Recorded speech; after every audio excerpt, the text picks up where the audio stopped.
ese accesorio muy común en tuberías.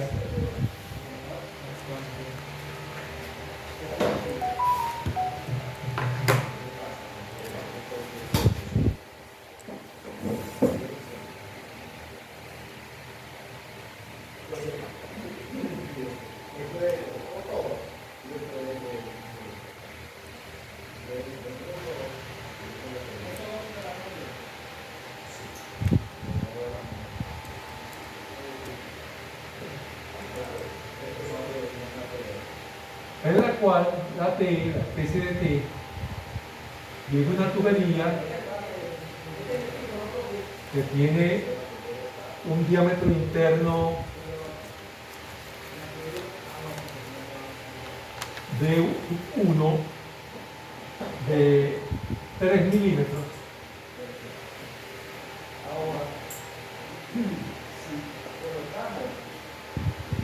Y choca con una especie de tapa que tiene un diámetro de 10 centímetros. Como pueden ver, es una diferencia apreciable entre esas dos dimensiones.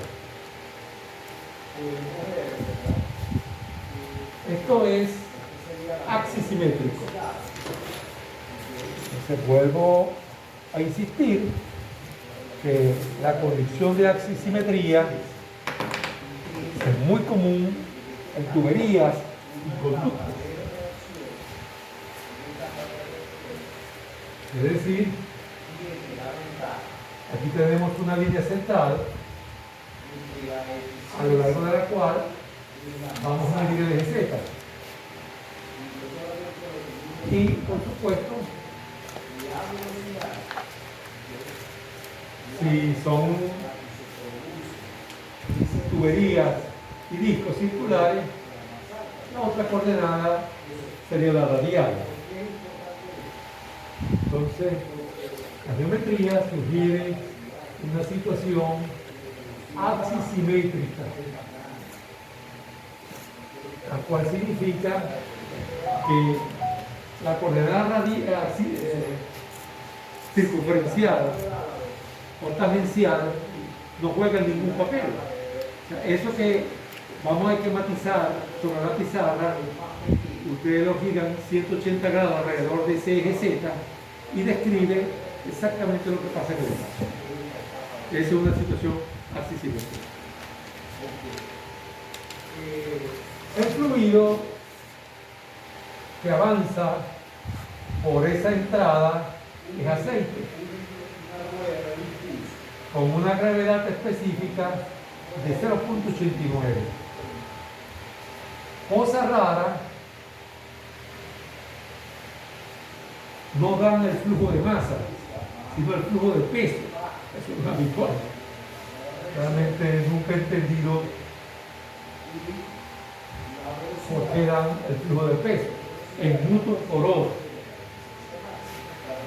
Profesor, ¿la gravedad específica o la densidad? Es la misma cosa. Gravedad específica o densidad relativa significa lo mismo, son sinónimos.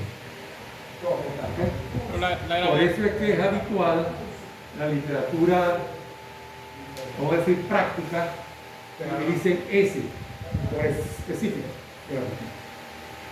Que otra vez, yo creo que les comenté, es un nombre que no parece guardar ninguna relación con la definición, porque la definición de la gravedad específica es densidad del fluido en cuestión dividido por la densidad de referencia.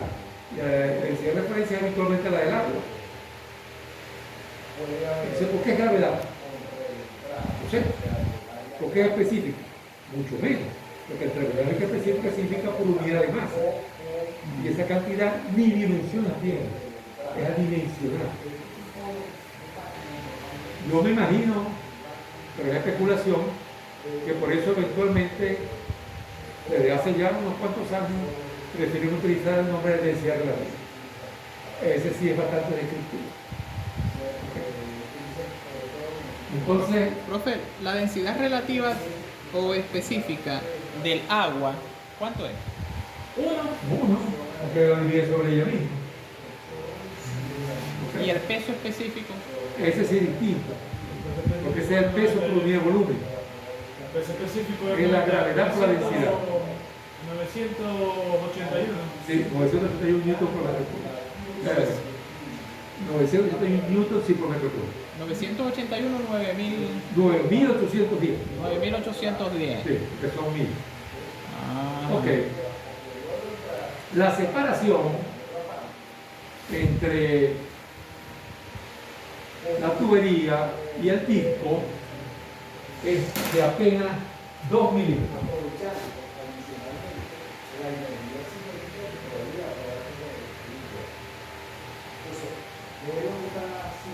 Y justamente el área entre el disco y esa especie de brida o pestaña de la terminal de la tubería lo llamamos DO. Esto es un problema muy sencillo, pero vamos a hacerlo. Piden que hallemos el caudal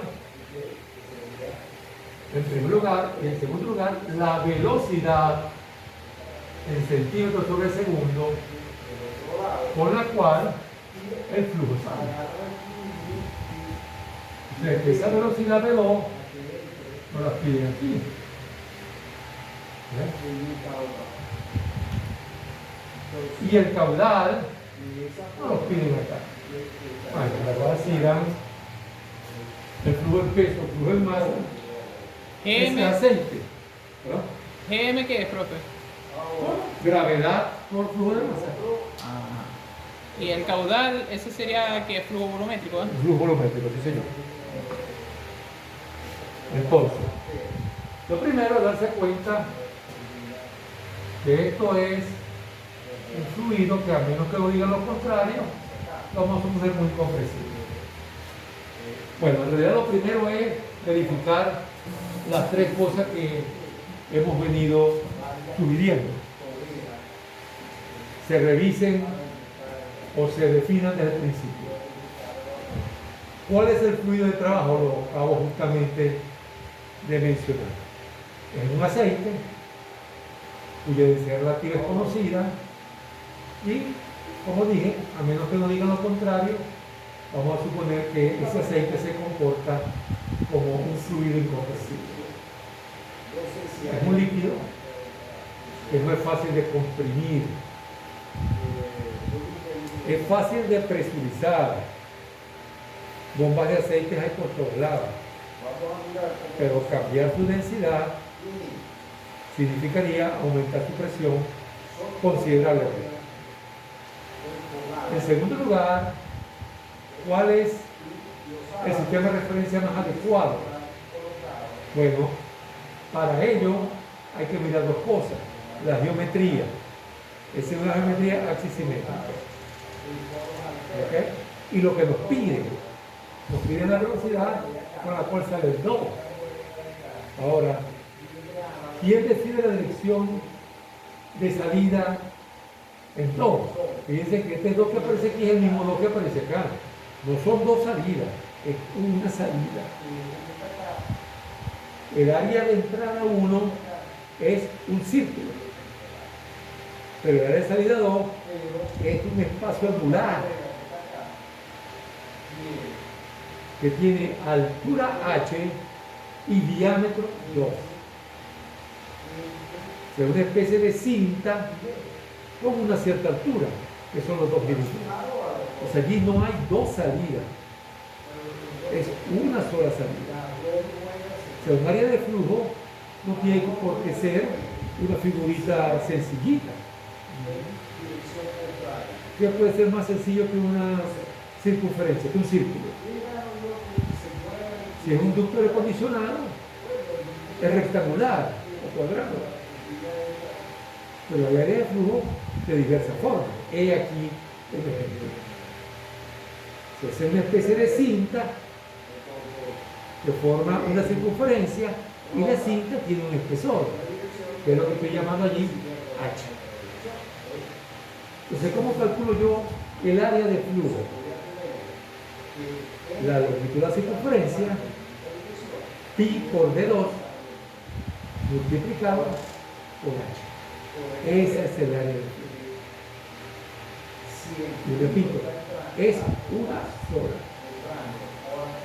Como pueden ver, esto es algo que no era habitual en termodinámica. En termodinámica uno te da porque está pendiente cuál es la forma de las cosas. Pero van a ver que en mecánica de fluidos, transferencia de calor, sí hay que estar pendiente. Es muy importante la forma de las cosas. Es eso que nos tratan de inculcar a través de dibujo. Realmente es muy importante para entender los problemas. Bueno, entonces el sistema más adecuado será uno cilíndrico axisimétrico. La dirección axial es la dirección de la velocidad de entrada 1. Vamos a poner aquí.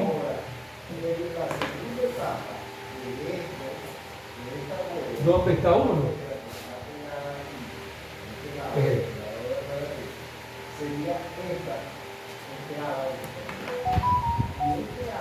Y la dirección radial. El diámetro de entrada es de 3 milímetros. El diámetro de salida es realmente muchísimo mayor. Ok, y finalmente lo más importante. Para responder lo que me piden, ¿qué tipo o cuál será el volumen de control más adecuado? Volumen de control porque obviamente aquí hay masa que entra y sale. Entonces, fíjense las dos preguntas. ¿Cuál es el caudal y cuál es la velocidad? Bueno, el caudal es velocidad por área. ¿Okay? Pero el caudal también es m punto sobre ρ. Porque m punto es masa por unidad de tiempo. Y el caudal es volumen por unidad de tiempo. Porque conecta volumen y masa en la densidad. Justamente en la entrada no me dan el flujo de masa, pero es como si me lo dieran. Porque yo divido esa cantidad por G y ya tengo el flujo de masa. Eso quiere decir que parece buena idea convertir esa manera. Sí, eso primero, pero hablando del volumen de control, de que el volumen de control pasa por aquí. La segunda pregunta es ¿cuánto vale la velocidad de salida? Quiere decir que mi volumen de control lo voy a poner a que pase por aquí. Se pueden ver como las dos preguntas van a aparecer sobre la superficie de control. Ya lo demás es obvio.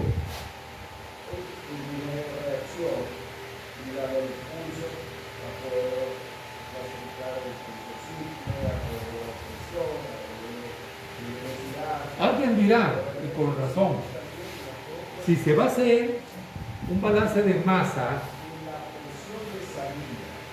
¿qué vamos a hacer con el material de ese accesorio?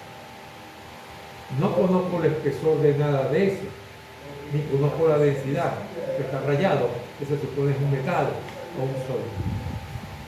No me importa. Esa masa es constante. Esa masa ni entra ni sale. ¿Cierto? Está dentro del volumen de control, pero no cambia con el tiempo. Y es como si fuera como la frontera del volumen. Exactamente. Yo pude haber puesto como superficie de control, como frontera, internamente. Y da exactamente lo mismo. ¿Pero por qué lo hago así? Bueno, porque así no trabajamos en termodinámica, pues. Rodeábamos todo. La turbina incluía, el volumen de control incluía los materiales de la turbina, la carcasa de la turbina. Pero eso no intervenía en las ecuaciones. Porque esa carcasa siempre estaba así, siempre estaba allí. Y entraba y salía y siempre estaba igualita. ¿La considerábamos una gravedad diabática en los Sí, pero no importa si es adiabático o no. Lo importante es que siempre está igualitico. Que no se deforma, no se... Nada, no se nada, mueve. nada de eso. Vamos a entenderlo bien. Claro que puede ocurrir que sea importante algo que le pase a un sólido. De hecho, por ejemplo, en estructuras que están sometidas a vientos considerables, a oleaje, como por ejemplo las plataformas costa afuera, es muy importante la interacción entre el fluido y la estructura. La estructura para comenzar se pone a vibrar, para comenzar, y se puede deformar, le puede ocurrir cualquier cosa. Hay una plataforma que ha dado patas arriba, que se la ha llevado otro. Ya no ocurre eso muy a menudo, pero antes más de un accidente tremendo hubo. Yo recuerdo uno en el Mar del Norte, allá en Inglaterra, que un popote muerto. Una plataforma gigantesca que quedó patas arriba. Se tardaron meses en sacar a los fallecidos. Bueno, entonces, claro que hay casos donde es importante, pero este pedazo de accesorio que está ahí, ¿qué importancia puede tener el material que está? Lo que me importa aquí son los fluidos. Entonces, parte A.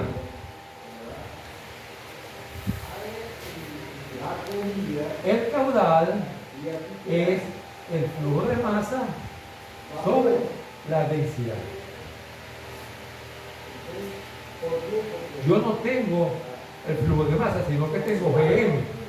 ¿Qué quiere decir? Que si yo hago esto, ya tengo el caudal.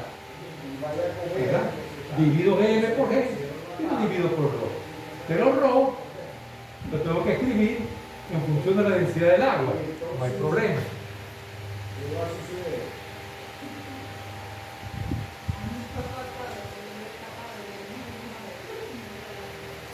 Aquí está. Ahí tengo todo. Recuerden, Gm es un dato que da. Bueno, es muy facilito de calcular y pueden verificar que el caudal en las unidades que piden es de apenas Profe, 8 mililitros por segundo. ¿Sí? el flujo másico es Gm sobre G, ¿verdad? El flujo másico es Gm sobre G. Claro, porque M punto es el flujo másico. Que tú divides por G. Lo que dan allí es el producto Gm punto. Ah, ok. Ese es el dato del problema. Con eso que se resuelve la ecuación. Ok. Y la densidad nosotros la sustituimos por la Ahí densidad está, de aquí está la gravedad específica. por la gravedad La específica. densidad relativa o gravedad específica por la densidad del agua. Es lo que nos sube. 8 mililitros por segundo. Esa es una cantidad bien pequeña. Mire, una cucharadita de medicamento para un bebé usualmente son 5 mililitros. O sea que es un chorrito lo que entra allí. Ok. Ajá. ¿Qué hacemos con B? Para B, tenemos que hacer un balance de masa.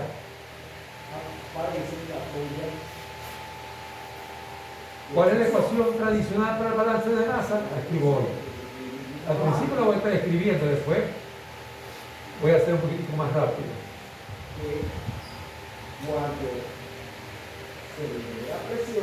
Esa es la ecuación general.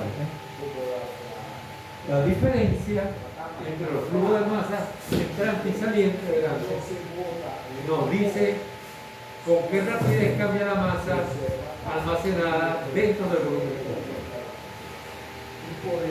Si no me indican lo contrario, o sea, algo que esté cambiando, el flujo es permanente. Es decir, en este problema,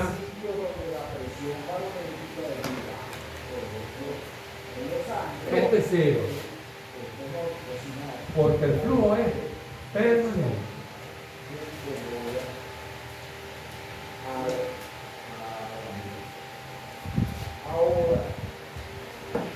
Y Entonces, flujo másico de entrada menos flujo másico de salida. sí, señor. Ajá. Y si ρ es constante, porque dijimos que era incompresible, entonces yo puedo escribir eso como, perdón, sí, densidad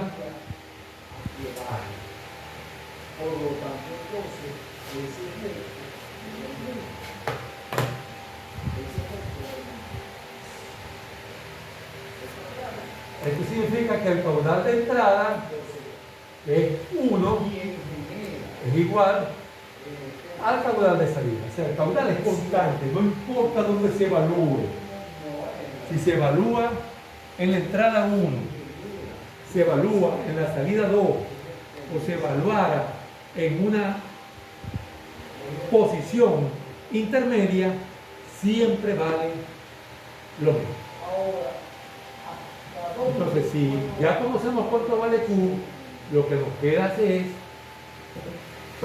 completar esto como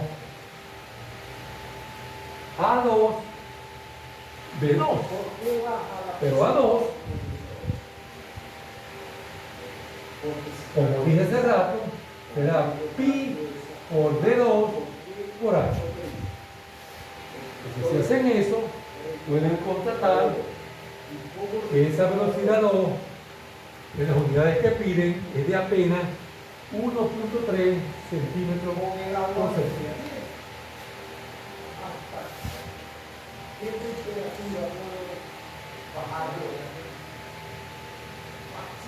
Este es un flujo,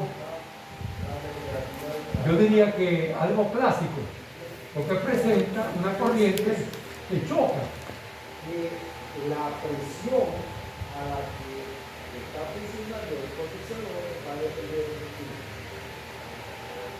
la temperatura del agua en el Miren, si ustedes del borde 2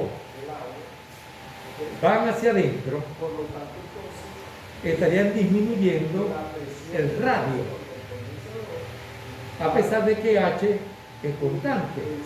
Eso quiere decir que al moverse de 2 hacia adentro, el área de flujo disminuye. Si el área de flujo disminuye y el caudal tiene que ser constante, entonces la velocidad aumenta. ¿Ves? Profe, hay algo que no entiendo ahí. El área 2, ¿verdad? Sí. Ese es el área donde está D2, ubicado D2, ¿verdad? El área de salida. El área de salida, exactamente. Porque ahí es pi por D por H si ahí no se está evaluando es el espesor del... O sea, El área de... de salida tienes que imaginarla como. Es una Imagina cinta. una dona, Es una cinta. una cinta, ¿no? O sea, algo que. Como si yo envolviera con así. Entero. O sea, Estas en dos este caso- rayitas, estas dos rayitas, la que va de aquí a aquí y la que va de aquí a aquí, tú las giras 180 grados alrededor de cero. Te describe una cinta. Ese es el área de flujo.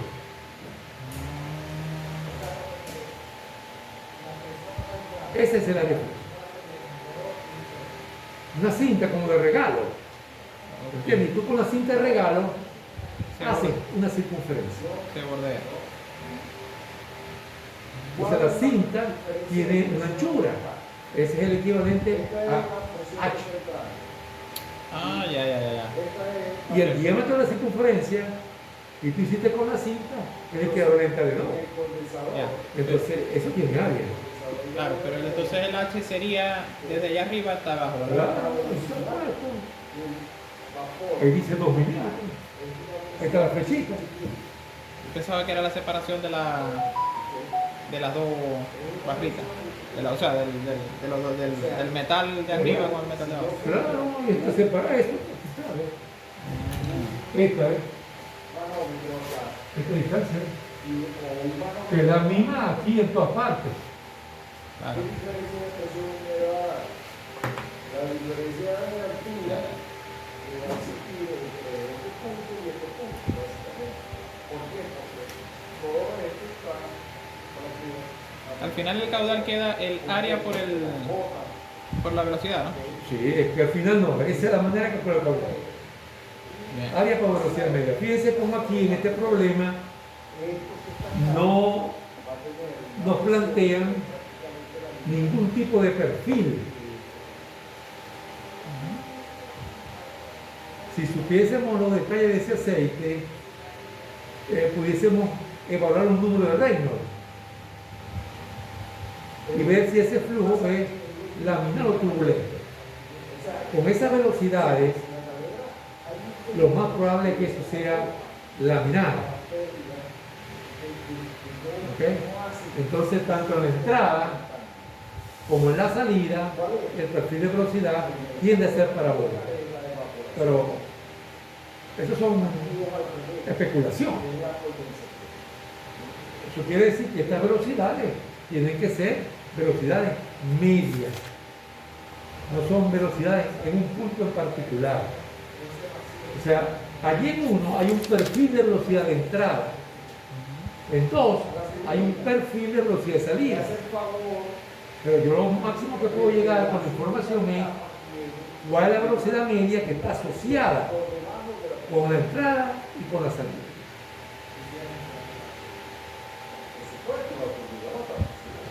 Ahora, Bueno, ¿qué significa eso? al igual que al aplicar la ley de la viscosidad de Newton, cuando se hace un balance de masa y un balance de cualquier cosa, existe la posibilidad que de un punto a otro cambien las cosas y que nosotros sepamos cómo cambian. Entonces, cuando eso ocurre, ojalá ya ustedes tengan claro que hay que proceder a un análisis diferencial. Que en líneas generales consiste en establecer un área muy pequeñita,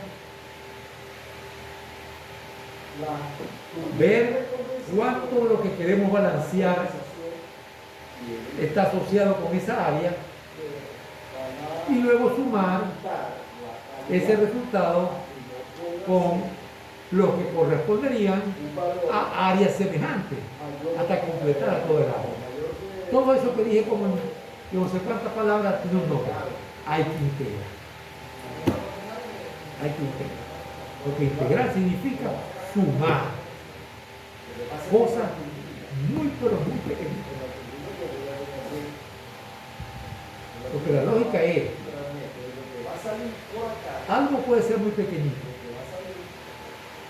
pero si yo tengo un número infinito de esas cosas pequeñitas, la suma de todo eso puede dar cualquier número.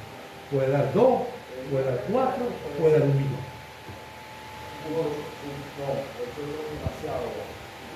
¿Dónde está la lógica? Bueno, muy sencillo. Si yo sumo puros ceros, ¿qué me debe dar? 0. Pero si yo sumo muchas cantidades que son pequeñas, ¿qué me debe dar? Algo grandísimo, si ese mucho significa infinito. Entonces hay una indeterminación.